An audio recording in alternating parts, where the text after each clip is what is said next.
Good morning बच्चों। एक बार फिर से ऑनलाइन कक्षा में सभी का स्वागत। बच्चों, कक्षा 12 में अनिवार्य हिंदी के अंतर्गत जनरल हिंदी के अंतर्गत हमारा पद्य पाठ लेसन नंबर 3 कुंवर नारायण जी का चल रहा है और इसमें इनकी इन दिनों काव्य संग्रह से कविता के बहाने जो कविता आपके ली गई है उसकी अभी तक हमारे 2 कक्षाएं हो चुकी है। प्रथम कक्षा में हमने कवि के बारे में जाना और द्वितीय कक्षा में हमने कविता के बहाने कविता का पहला जो पद्यांश था उसके ऊपर हमने चर्चा की। अब आज जो बच्चों है ना, कविता के बहाने जो कविता है उसके आगे की जो व्याख्याएं हमारे शेष रह गई है, बाकी बच गई है, हम उसे समझ लेते हैं।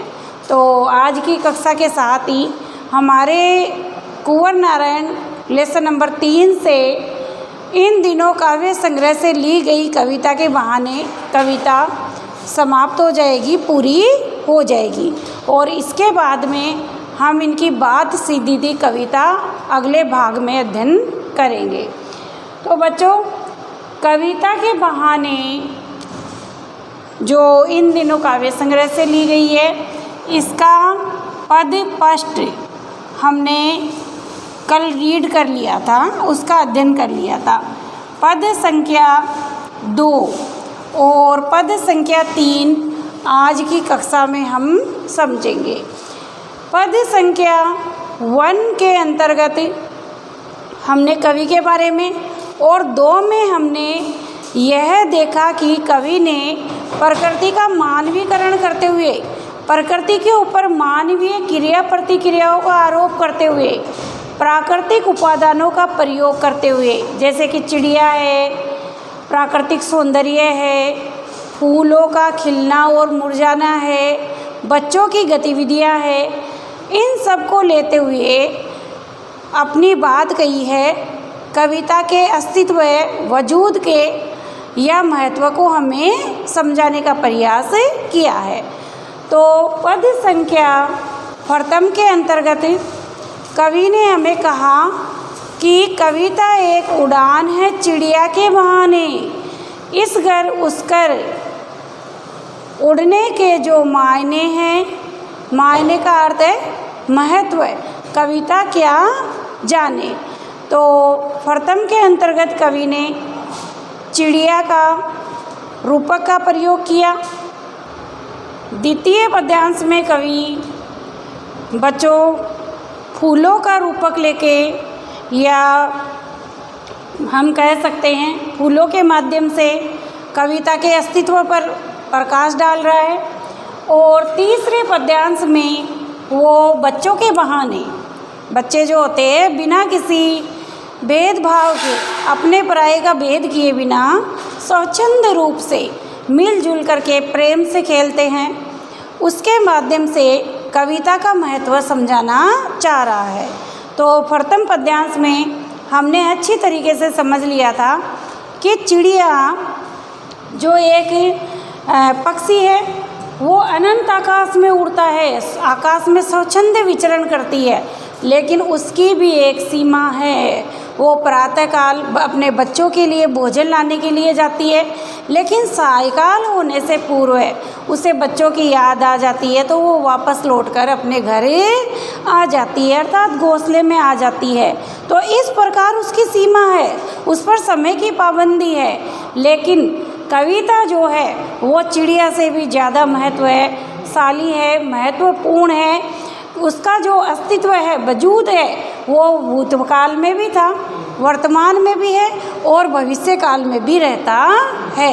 इसीलिए कवि कहता है कि चिड़िया के बहाने कविता एक उड़ान है, कवि अपने कल्पनाओं की उड़ान कविता में, काव्य में भरता है और तरह तरह के भाव, अपने विचार, अपनी उद्भावनाएं वो अपने काव्य के माध्यम से, शब्दों के माध्यम से हमारे सम्मुख पाठकों के सामने वो रखता है। तो कविता का जो अस्तित्व होता है, वजूद जो होता है, वो एक चिड़िया नहीं समझ सकती है, क्योंकि कविता में संपूर्ण सृष्टि, जिसमें पशु पक्षी, पेड़ पौधे, मानव, ये संपूर्ण संसार, संपूर्ण दुनिया समाहित होती है।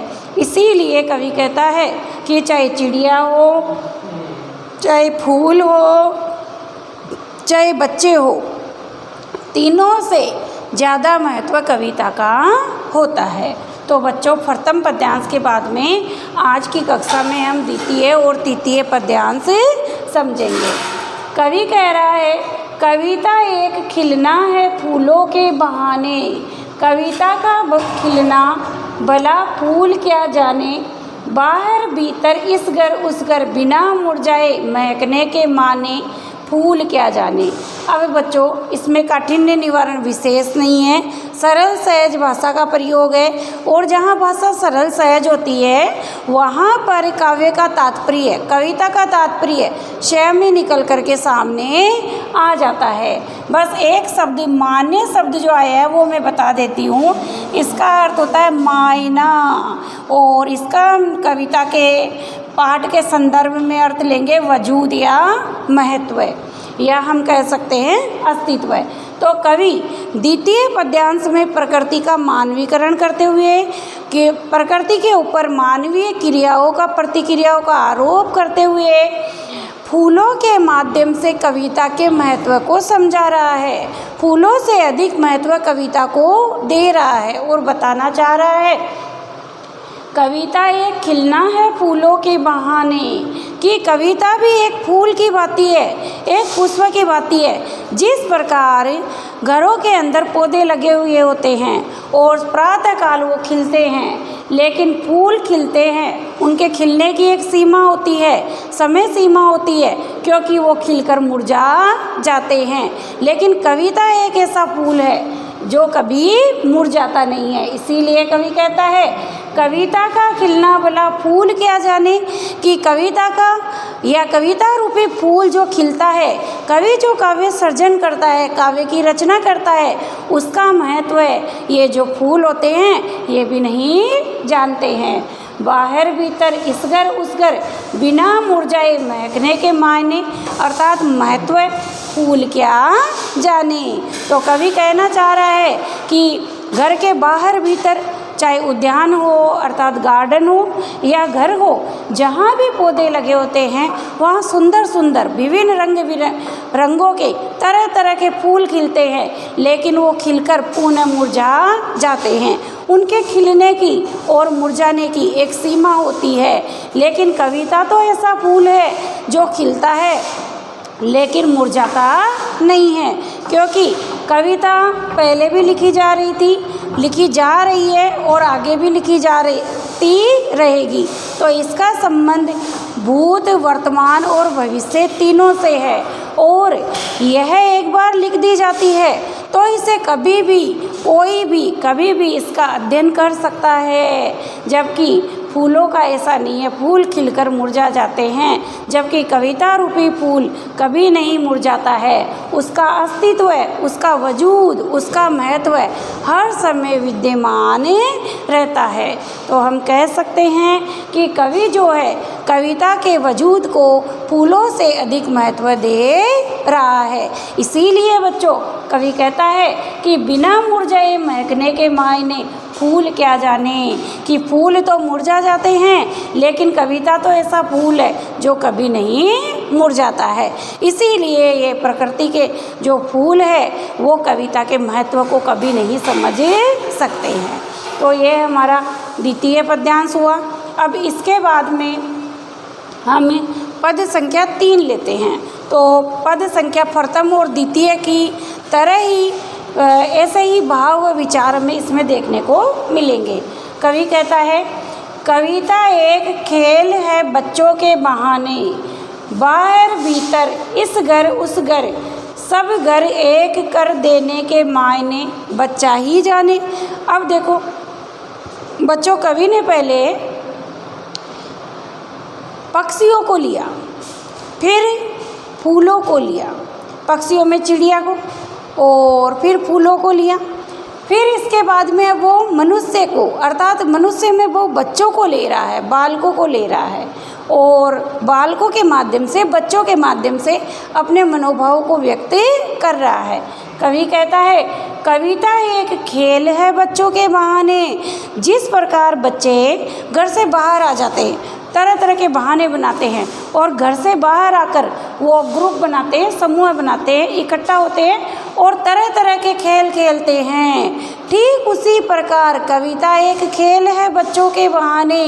कविता भी कवि के लिए एक शब्द रूपी खेल है, क्योंकि कवि भी शब्दों के माध्यम से खेल खेलता है, काव्य रचना करता है, साहित्य का सृजन करता है, और उन शब्दों के माध्यम से, शब्दों से खेलते हुए तरह तरह के भाव एवं विचारों की, मन की कोमल उद्भावनाओं की अपने काव्य में अभिव्यक्ति करता है। तो कविता एक खेल है बच्चों के बहाने, बाहर भीतर, इस घर उस घर। अब देखो बच्चों, यहाँ पर कवि क्या कह रहा है कि बच्चे जब खेलते हैं, कभी घर के बाहर आते हैं, कभी घर के अंदर जाते हैं, कभी छतों पे चढ़ते हैं, कभी उतरते हैं, कभी बाग बगीचों में खेलते हैं, कभी रस्तों पर या मार्गों में भी आ जाते हैं, सड़क पर भी आ जाते हैं। उन्हें अपने स्वयं के संबंध में कोई चिंता नहीं होती है। बिना रोक टोक के सब घर एक कर देने के मायने बच्चा क्या जाने। बिना रोक टोक के वो खेलते हैं, और सब घर एक कर देने, इसका अर्थ होगा बच्चों अपने और पराये का भेद भुला देना, अपने और पराये का भेद भुला देना। अर्थात बच्चे जो होते हैं वो चाहे धार्मिक आधार पे हो, चाहे सामाजिक आधार पे हो, चाहे आर्थिक आधार पे हो, चाहे जातीय आधार पे हो, वो धर्म, लिंग, वंश, वर्ण, जाति आदि के आधार पे कोई भेद नहीं करते हैं। सारे बच्चे, चाहे वो विभिन्न जातियों के हो, चाहे वो अमीर हो, चाहे गरीब हो, एक समूह में इकट्ठा हो जाते हैं और आराम से स्वच्छंद, आज़ाद, बहुत ही प्रेम पूर्वक वो एक दूसरे के साथ खेलते रहते हैं। तो उनमें अपने पराये की भावना जो होती है ना, वो समाप्त हो जाती है या रहती ही नहीं है। उसी प्रकार कवि कह रहा है कि कविता एक खेल है बच्चों के बहाने, इस घर उस घर, अपने सब घर एक कर देने के मायने कविता खेल जो है, बच्चे जो है वो क्या जाने। तो बच्चे तो अपने परायेपन की भावना से मुक्त होकर खेलते हैं, लेकिन कविता जो है वो भी बच्चों अपने परायेपन की भावना से मुक्त है। कवि भी जो कुछ भी लिखता है वो स्वच्छंद होकर लिखता है, उसे भी किसी धर्म, लिंग, वंश, वर्ण, जाति से कोई सरोकार नहीं है, क्योंकि उसका उद्देश्य तो समाज कल्याण, मानव कल्याण होता है। तो बच्चों, जिस प्रकार कविता के वजूद का, अस्तित्व का महत्व एक चिड़िया नहीं समझ सकती है, एक फूल नहीं समझ सकता है, उसी प्रकार बच्चे भी उसका महत्व नहीं समझ सकते हैं। तो कवि का कहने का मतलब इस कविता में यही है कि कविता का अस्तित्व है, वजूद अतीत, वर्तमान और भविष्य तीनों कालों में विद्यमान रहता है, और कवि शब्द रूपी खेल खेलता है, शब्दों के माध्यम से वो क्रीड़ा करता है और तरह तरह के अपने भाव विचार पेश करता हुआ जनता का न केवल वो मनोरंजन करता है, साहित्य सर्जन के माध्यम से वो जन कल्याण भी करता है। सामाजिक सेवा के माध्यम से वो अपने कवि कर्म को, कर्तव्य कर्म को निर्वाह करता है, अपनी जिम्मेदारियों को वो निभाता है और समाज का वो पथ प्रदर्शन या मार्गदर्शन करता है, चाहे वो एक कवि हो, चाहे वो एक लेखक हो। तो कुछ इस तरीके के भाव कवि ने बहुत ही सुंदर तरीके से, बहुत ही सरल सहज भाषा में प्रसाद गुण का प्रयोग करते हुए संपूर्ण कविता में व्यक्त किए हैं। अब बच्चों, इस कविता की व्याख्या हम समझ लेते हैं। मान लीजिए पद संख्या प्रथम, द्वितीय और तीनों में से कोई भी व्याख्या आ जाती है, तो हम 4 बिंदुओं में व्याख्या करते हैं, और आपको पता ही है कि वो 4 बिंदु हमारे सप्रसंग, प्रसंग, व्याख्या, और विशेष, ये 4 बिंदु हमारे होते हैं। तो सप्रसंग में आपको लिखना होता है पाठ कवि का नाम। तो सप्रसंग में इसमें आप लिखेंगे प्रस्तुत पद्यांश हमारी पाठ्यपुस्तक आरोह भाग 2 में आधुनिक कालीन कवि कुंवर नारायण द्वारा रचित इन दिनों काव्य संग्रह से ली गई कविता के बहाने कविता से ये पद अवतरित है। नंबर 2 पर हम प्रसंग लिखते हैं। क्या लिखते हैं बच्चों? प्रसंग लिखते हैं। तो प्रसंग में भी हम यही लिखेंगे कि कविता के वजूद या अस्तित्व को कवि प्राकृतिक उपादानों के माध्यम से समझाना चाह रहा है। नंबर 3 पर हम व्याख्या लिखते हैं। तो बच्चों भाग नंबर 1 और 2 और 3 की जो कक्षाएं हुई है उसमें व्याख्या देख करके भावार्थ समझ करके आप इसकी व्याख्या लिख सकते हैं। नंबर 4 पर हम लिखते हैं विशेष। तो विशेष के पॉइंट हमारे बहुत ही महत्वपूर्ण है। तो सारी कविता का जो विशेष है या कला पक्ष है वो मैं आपको समझा देती हूँ। नंबर 1 पर बच्चों हम विशेष के अंतर्गत लिखते हैं भाषा शैली। क्या लिखते हैं? भाषा शैली। तो भाषा शैली के अंतर्गत हम यहाँ पर लिखेंगे कि प्रस्तुत पद्यांश की भाषा आधुनिक कालीन खड़ी बोली है। इस कविता में कवि ने न तो तुकांत का प्रयोग किया है न छंदबद्धता का प्रयोग किया है, अपितु हमें लयात्मकता, एक लय है, उतार चढ़ाव है, वो हमें देखने को मिलता है। एक गेयता है वो हमें देखने को मिलती है। क्योंकि बच्चों आपने देखा होगा कविता एक उड़ान है चिड़िया के बहाने, इस घर उस घर कविता के मायने चिड़िया क्या जाने। तो पहले पद्यांश में भी क्या जाने, द्वितीय पद्यांश में भी बिना मुरझाए महकने के मायने फूल क्या जाने, सब घर एक कर देने के मायने बच्चा ही जाने या बच्चा क्या जाने। यह है तो आप देखेंगे कि एक लयता, स्वर का उतार चढ़ाव, लय का अर्थ होता है एक टून या एक तान, स्वर का उतार चढ़ाव, लयबद्धता हमें देखने को मिलती है और खड़ी बोली का इसमें प्रयोग किया गया है। तो भाषा शैली में आप लिखेंगे प्रस्तुत पद्यांश में खड़ी बोली का प्रयोग किया गया है।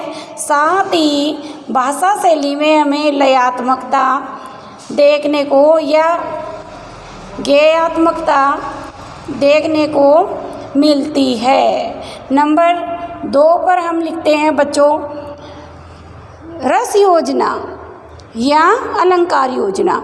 तो अलंकारों में देखेंगे तो काफ़ी सारे अलंकार है, जैसे कि प्रथम पद्यांश में हमने देखा अनुप्रास, रूपक, मानवीकरण, प्रश्नालंकार। तो वही अलंकार द्वितीय और तृतीय पद्यांश में भी आए हैं। क्योंकि देखो कविता को फूल का रूप दिया है, कविता के माध्यम से या बच्चों के माध्यम से अपनी बात कह रहा है। तो यहाँ पर भी अनुप्रास के साथ साथ रूपक और प्रकृति पर मानवीय क्रियाओं का आरोप किया गया है। क्योंकि चिड़िया, फूल, बच्चे सबका संबंध प्रकृति से, इस संपूर्ण सृष्टि से है।